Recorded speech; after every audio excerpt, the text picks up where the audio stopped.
You raise some very, very interesting points there, not least the disappearance of the bees, the colony collapse. Are they linked to the mobile phone industry? Yes, without a shadow of a doubt, and I'll tell you why. There are numerous papers now from beekeeping professors and scientists, and there is a brilliant mathematical paper which I read that everything about the poor bee is designed to be irritated by microwaves. The distance between the antenna, the size of the brain, the size of the body, they will all suffer resonance or unnatural vibration from microwave irradiation. The immune systems will collapse. The directional finding mechanism of the bee is destroyed. But what the industry and the governments will say is that not a single bee has been killed by microwave irradiation. And technically, they are correct. The same that we can say that not a single person has died from AIDS.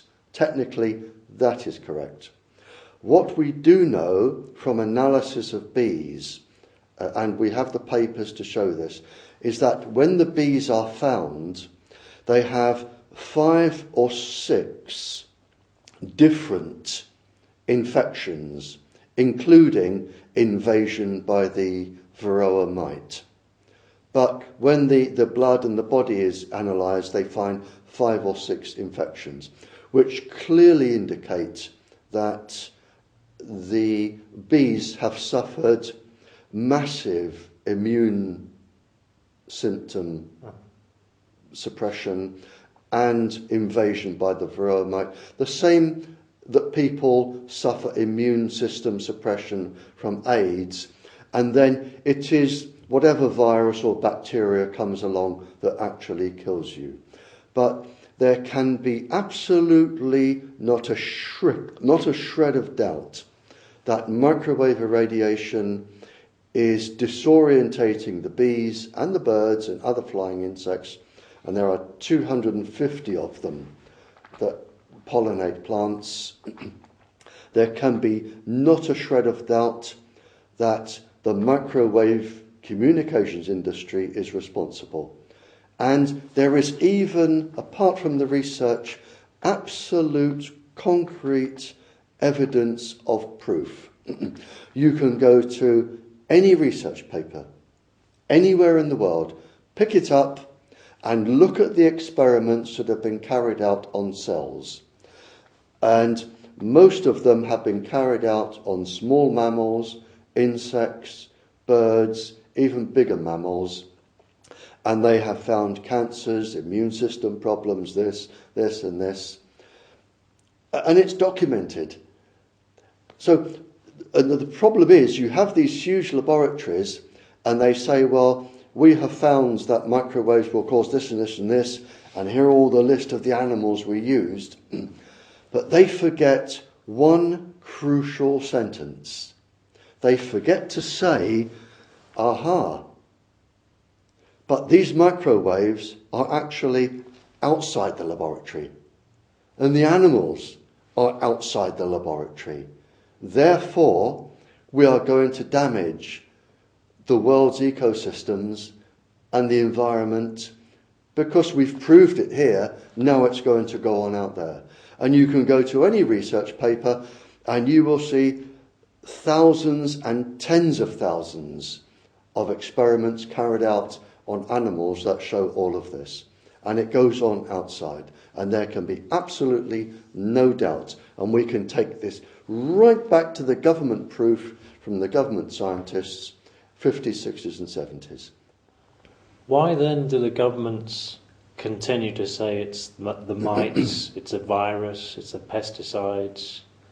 I think, and I'm coming back to my silly boy mentality, governments are usually only in for 4 years, or 5 years.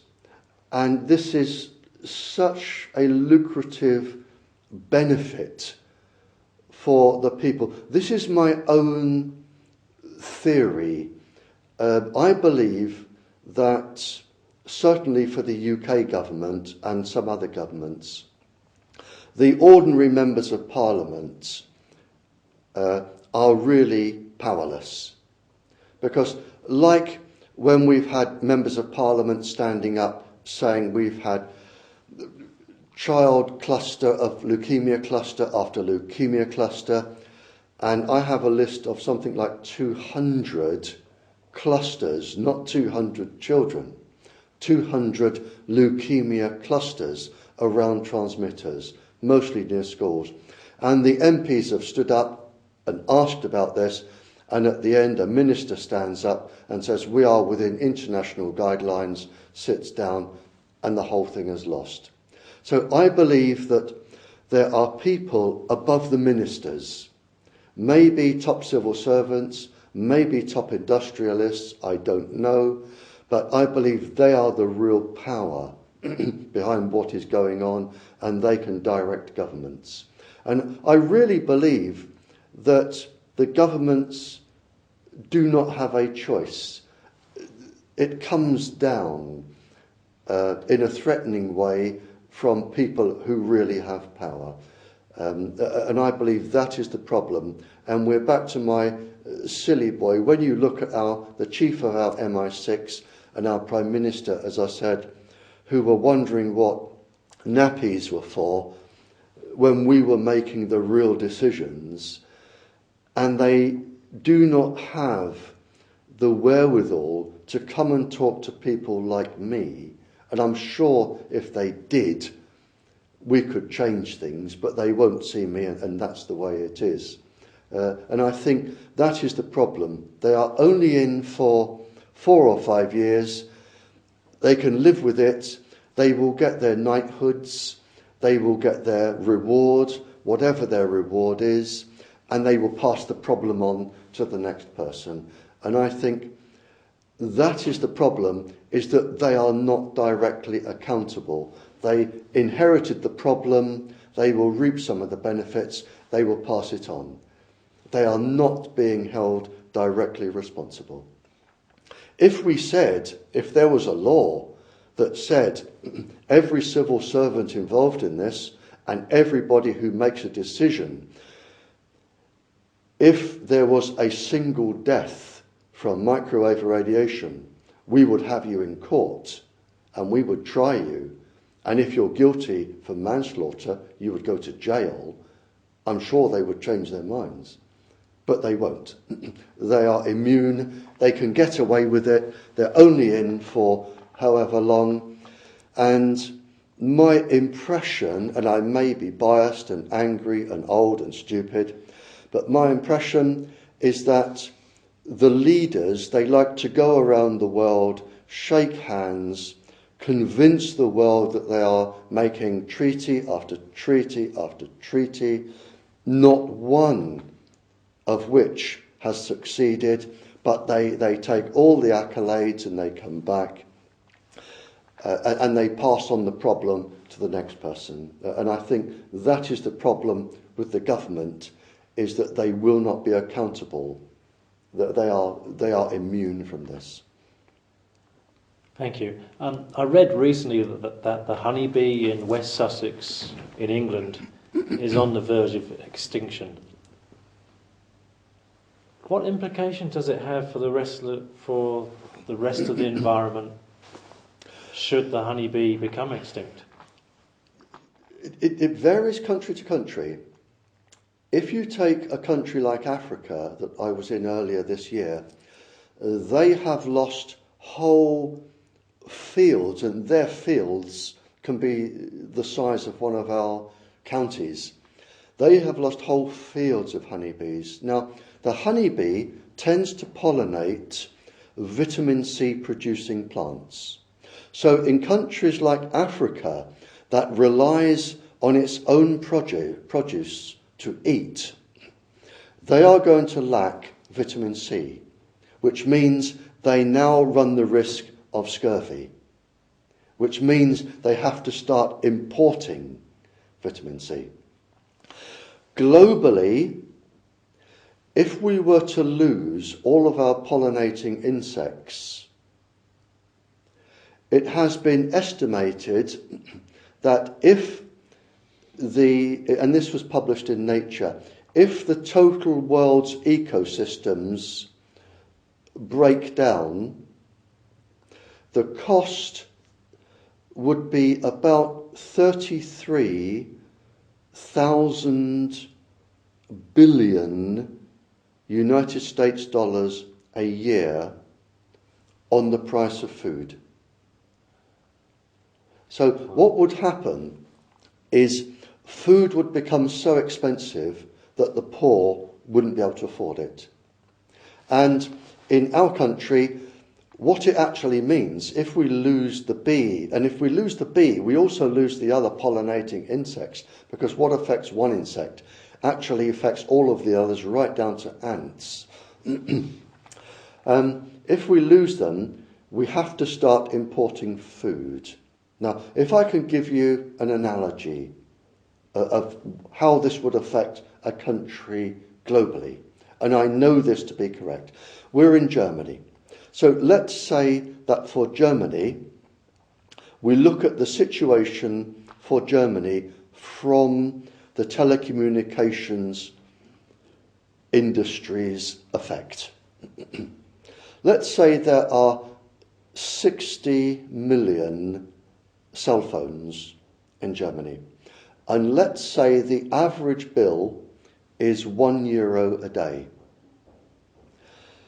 Germany is now losing 60 million euros every single day to the 4 main telecommunication industries.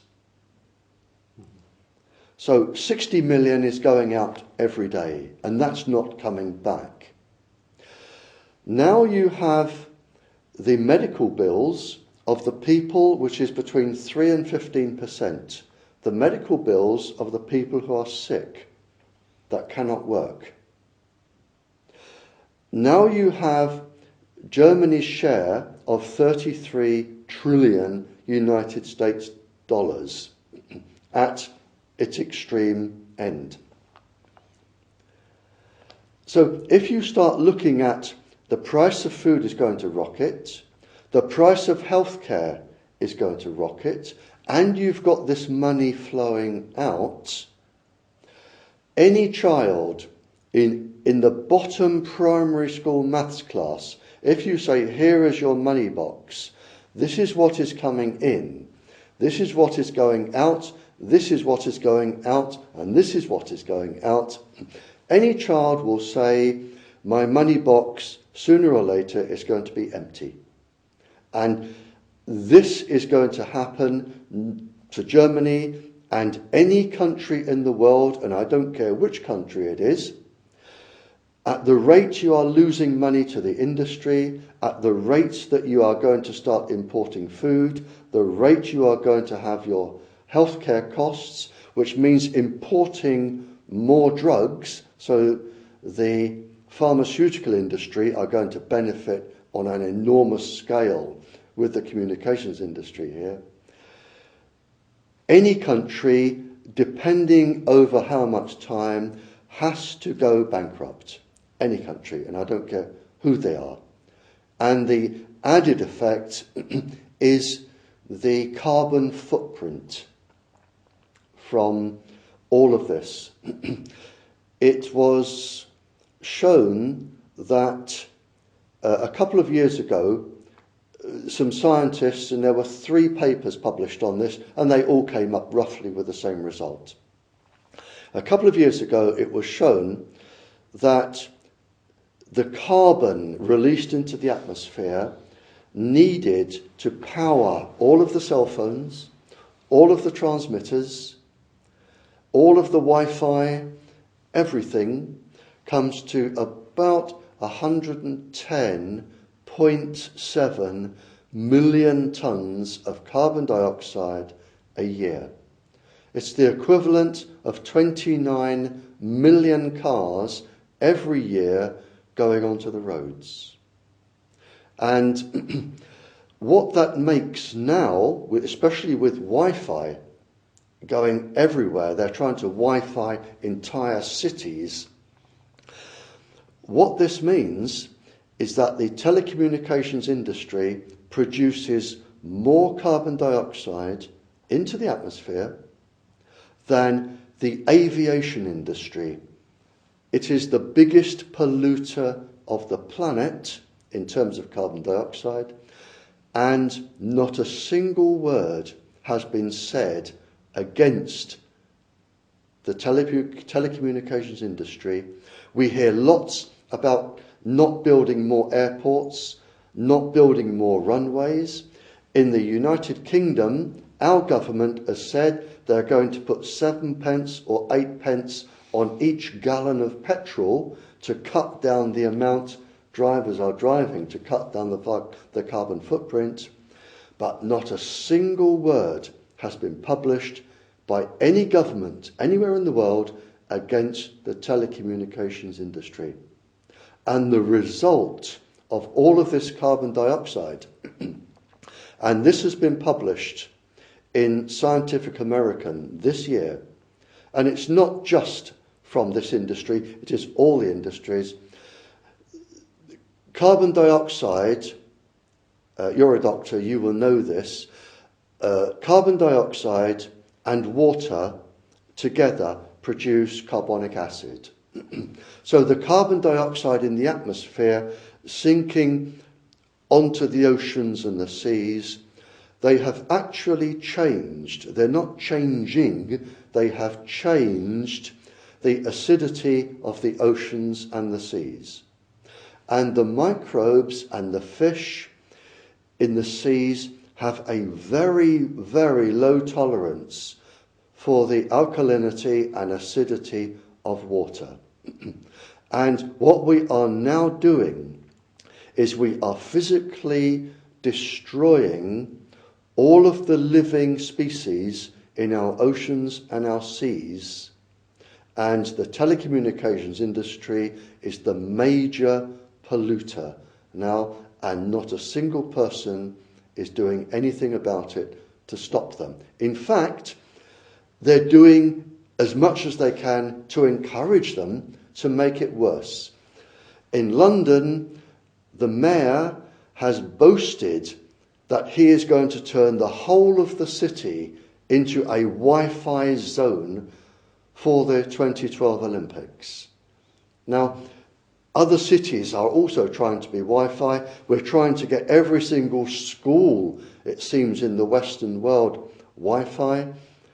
And all this can do is exacerbate the problem we have with the environment, the problem we have with the oceans, and the bottom line, and we have the proof, we have absolute, indisputable proof, and it goes back to 1971, which is when we had it, and everything since has confirmed it.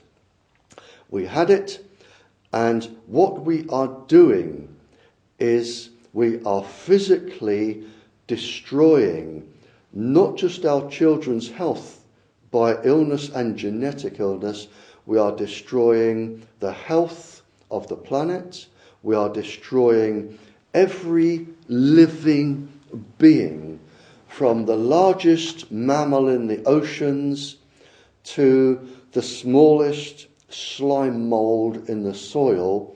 We are destroying slowly, well, not even slowly now, we are destroying everything because this industry is not being controlled by governments. And that is the problem. That has such far-reaching and massive implications. You're saying it's not just brain tumours, it's not just leukemias. We're talking about total collapse Absolutely. of our environment, all ecological systems collapsing. Absolutely. I mean, we're talking worse than nuclear war. Much worse than nuclear war. Absolutely. And as a doctor, you will know this, that when you look at human cells, animal cells, plant cells, even bacteria cells. When you look and you go down to the genetic structure and look at what the genetic structure is made of, there is absolutely no difference at all between at the atomic and nuclear level. There is no difference between what we are all made of. Every living thing in the oceans, on land, every living thing is made of exactly the same small particles. So if you are damaging humans, and we had all the government proof we wanted in the 70s, it stands to reason that you're going to damage the animals that are made of the same, and the plants that are made of the same, and the oceans that are made of the same. You're going to damage everything. And I wish somebody in government would actually talk to somebody like me, and credit where it's due. Some governments have sent for me and asked me to explain this, and some royal families and leaders of communities, and there are now countries in the world that are reducing levels and trying to change things. But the Western commercial governments, the UK especially, not only are they not trying to control this, but before our last government left a few months ago, they gave the industry permission to increase its power threefold, and we already had the highest levels on the planet. So they are encouraging the industry.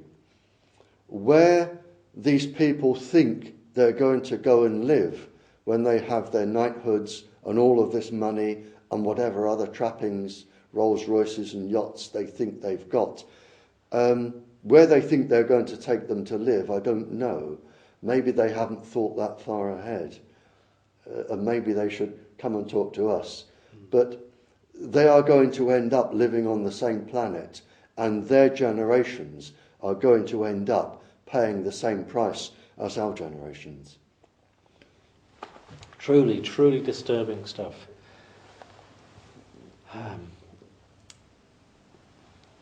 Would you like to explain a little bit about breast cancer and microwaves? Breast cancer is not totally understood. Research has shown that microwaves seem to induce breast cancer in women, but not in men. Very, very rarely in men. Now, there are a few reasons we believe for this. We know that from epidemiological studies, and they have specifically said at the end of an epidemiological studies when they look at cancers, and in fact there's one here in Berlin, they said that there was a 7-fold increase in breast cancers in women. But most of the epidemiological studies you look at, they say there is generally an increase in 8 different types of cancer, specifically breast cancer in women. And whether because the breasts are bigger than men, the mammary cells absorb more radiation. I have been told today by Karen that she read an article, and I did mention this, that the metal in bras, the cups which are parabolically shaped in bras, they are metal. And women tend to carry the phones in a bag over the shoulder, which transmit straight through the breast. Your phones can transmit when they're on standby, but these days they can be made to transmit even when they're totally off. So assume if you've got a phone, it is transmitting all day and all night. Now, women tend to carry them over a shoulder bag into the breast. Now, we know, and this cannot be disputed, that metal will absorb microwaves. It's why you cannot put metal into a microwave oven. When the metal absorbs microwaves, it re-emits it straight away. So it's coming in and going out straight away. And it re-emits it at a slightly different wavelength. And we don't know what that wavelength is. I haven't seen a paper that has measured it, but we know it's being emitted. So what you have, and we know this cannot be disputed, we know that if the bra of a lady is being microwaved, the metal cups will be absorbing the microwaves. They have to do that.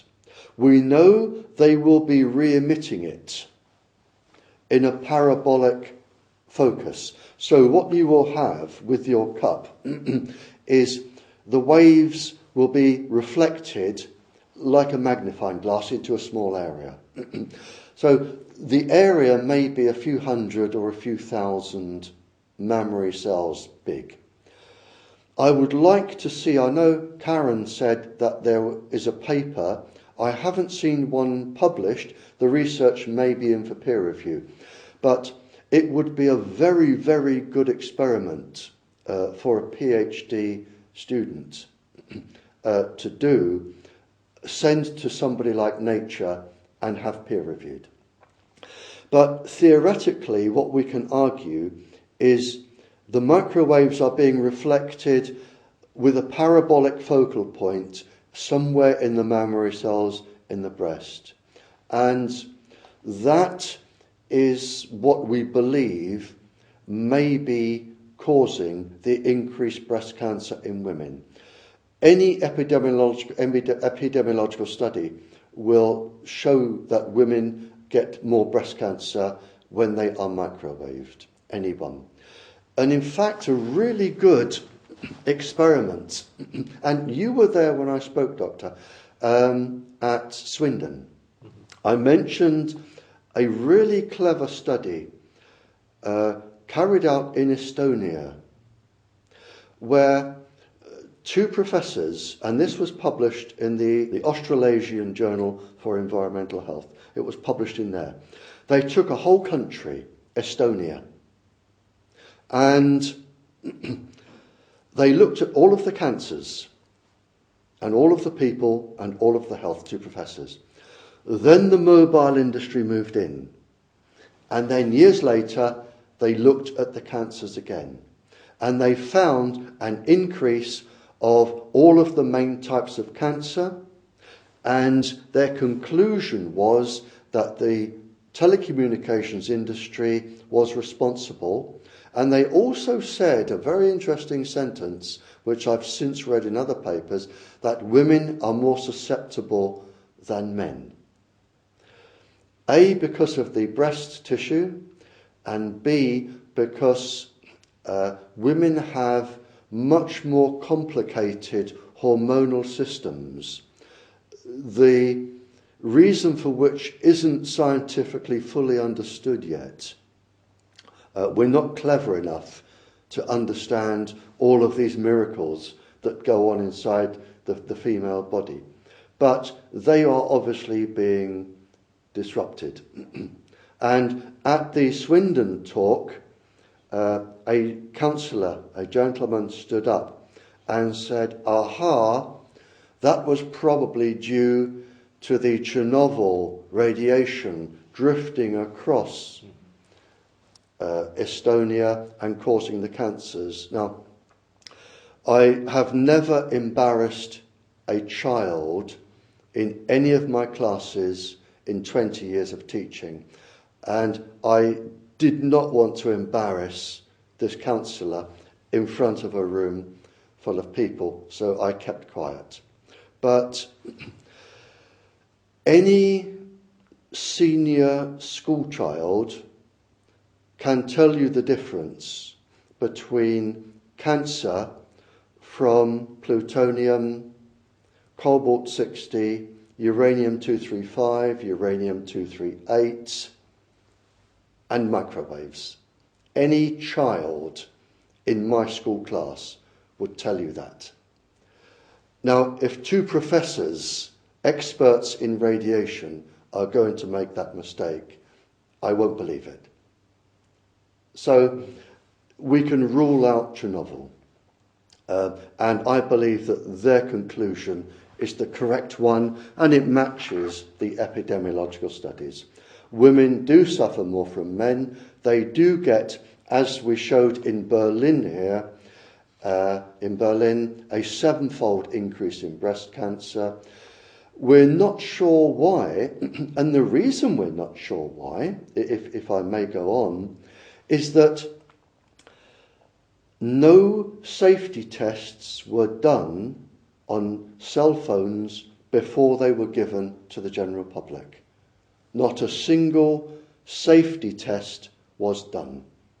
Unlike drugs or anything else, it has to pass a safety test. Not a single test was done. This is the test now. Every single embryo, every single lady, every single child is now a part of this global experiment, which is showing what it is showing, that we are failing to protect the entire planet. And that is the problem. The only specification in the UK, excuse me, the only specification was that if you used a cell phone or lived near a tower, you would not get too warm in 6 minutes. That is the only legal European requirement. That is it. The World Health Organization, the ICNIRP or the International Certificate, the only legal requirement is that you do not get too warm in 6 minutes. That is it. That's not a heck of a lot of protection. No, and it was based on sadly, it was based on the radiation absorbed from the bombs dropped on Nagasaki and Hiroshima in World War II. It was based on calculations from there. But a very, very clever mathematician, and I have his paper, actually showed that almost every step of the way, when they did their mathematical calculation with what we have with today's knowledge, was incorrect.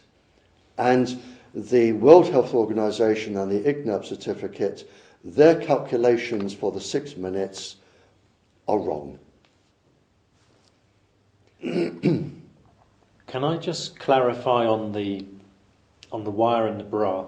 As far as I can see from my simple knowledge of physics, the wire being curved acts partially like a section of a satellite dish, which has a focal point which focuses the radiation to a point, rather like when you use a magnifying glass to set leaves on fire. Absolutely correct. I mean, the radiation will come out in all directions, but the part that comes out in the middle section, the middle of the horseshoe, if you like, you're right, it's like a satellite dish, and it will have the same focal point. If, and my wife won't mind me saying this, when a lady, and I hope I'm not being too personal here, when a lady gets a bra that is really, really comfortable, excuse me, they tend to wear it a lot because it's comfortable. Yes. And if you're wearing the same bra all of the time because it's comfortable, you are then having the same focal point in the mammary cells week after week after week after week. Yes. So women should not wear a wire in their bra as far as you're concerned? As far as I'm concerned, I would not have wire in bras. I certainly would not if I were a lady. I certainly wouldn't carry a cell phone in a bag over my shoulder. I definitely wouldn't sleep with a cell phone beside my bed or a decked phone, because they transmit all day and all night. If you have a cell phone, assume it is on. If I had a cell phone, I would carry it in a metal box, or put it in a metal box and only use it when I needed to.